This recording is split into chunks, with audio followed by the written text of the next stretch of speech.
দ্রব্যমূল্যের ঊর্ধ্বগতির খড়গ কিছুতেই নামছে না সাধারণ মানুষের ঘাট থেকে। সপ্তাহের ব্যবধানে শতক ছাড়িয়েছে পেঁয়াজের মূল্য। এমন পরিস্থিতিতে অস্থিতিশীল পরিস্থিতি বিরাজ করছে পেঁয়াজের বাজারে।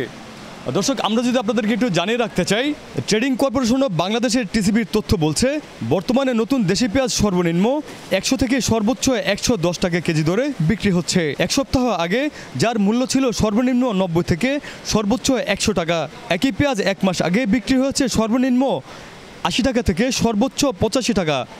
আর এক বছর আগে এ সময়ের খুচরা বাজারে পেঁয়াজ বিক্রি হচ্ছে সর্বনিম্ন 70 থেকে সর্বোচ্চ 80 টাকা দরে। সেই হিসেব অনুযায়ী এক বছরে দেশি পেঁয়াজের দাম বেড়েছে 40% চেয়েও বেশি। পেঁয়াজের এমন ঊর্ধ্বগতির বাজারে কারণ বাজারের কিছু আড়তদার এবং পাইকারি ব্যবসায়ী বৃন্দের সঙ্গে। দর্শক, আমরা একটু কথা বলতে চাই, একটু একজন ব্যবসায়ীর সাথে কথা বলবো। আপনারা এখানকার পাইকারি আড়তদার নাকি? এই যে পেঁয়াজের বাজার অস্থিতিশীল পরিস্থিতি বিরাজ করছে, এটার কারণ হিসেবে আপনি কিভাবে এটা ব্যাখ্যা করছেন, কিভাবে ব্যাখ্যা করবেন, এটা কারণটা কি? এটা কারণ কি, এখন লাস্ট সিজন তো পেঁয়াজের, এখন এটা দেশি পেঁয়াজ, দেশি পাবনার পেঁয়াজ। বর্তমানে যে পেঁয়াজটা বাজারে, হাটে বাজারে এখন বর্তমানে খুবই কম। আর বাইরের কোনো পেঁয়াজ নেই, বাইরের খালি ইন্ডিয়ান পেঁয়াজটা পুরোপুরি নাই, সীমিত। মানে লাগবো যে 1 টন এনে আইসে, মনে করেন যে কয়েক মন, এরকম ধরনের একটা নিয়ে মনে করেন যে বাইরে থেকে মালগুলো আমদানি করতে পারে সরকার, তাহলে পেঁয়াজের বাজারে একটা নিয়ন্ত্রণে আসতে পারে। তাহলে কি আপনি বলছেন যে দেশি পেঁয়াজের বাজারে হচ্ছে উৎপাদন কম বা দেশি পেঁয়াজের যোগান কম? এটাই কারণ। না, আমরা তো কিছু কিছু তথ্য মধ্যে জেনেছি যে আসলে বাজারে অস্থিতিশীল পরিস্থিতির সিন্ডিকেটও কারণ দায়ী করে। এই বিষয়টা আপনি কীভাবে বলবেন? সিন্ডিকেট বলতে আমরা এরকম ধরনের কোনো আমাদের ধারণা নাই, কারণ সিন্ডিকেট কেমনি করে তা তো বুঝি না। সিন্ডিকেট হয়তো করতে পারে বড় বড় ব্যবসায়িক যারা, তারা। আমরা যে জায়গায় কিনি, আমরা তো পেঁয়াজ কিনি আপনার ডাইরেক্ট গৃহস্থ মুকাম থেকে, গৃহস্থর কাছ থেকে মাল নিয়ে আসি। গৃহস্থর আবার সিন্ডিকেট কি? এটা তো সিন্ডিকেট নাই। আচ্ছা, আমরা যেটা শুনেছি যে আসলে পেঁয়াজের বাজারের যেই দাম নির্ধারণের বিষয়টা, আপনারা যে কিনেন এবং এখানে বিক্রয় করার যে বিষয়টা, এর মধ্যে যে দাম নির্ধারণের ব্যাপারটা, এটা আপনারা নিজেরা নির্ধারণ করেন? না, এটা আপনার হাটে যদি বাজার বেশি যায়, আমদানি কম হয়, তাহলে বাজারটা একটু বাড়ে। আর যদি হাটে আমদানি ভরপুর হয়, বেশি হয়, তাহলে বাজারটা কমে। আপনাদের কেজি প্রতি কত টাকা কিনে পড়ে?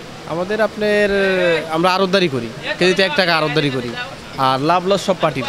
এরা পার্টি বলতে ওই জায়গায় হাটে কত বাজার গেল আমরাও খোঁজ খবর নেই, পার্টিও বলে এত কিনলাম, ওই হিসাব করে একটা রেটটা ফালানো হয়।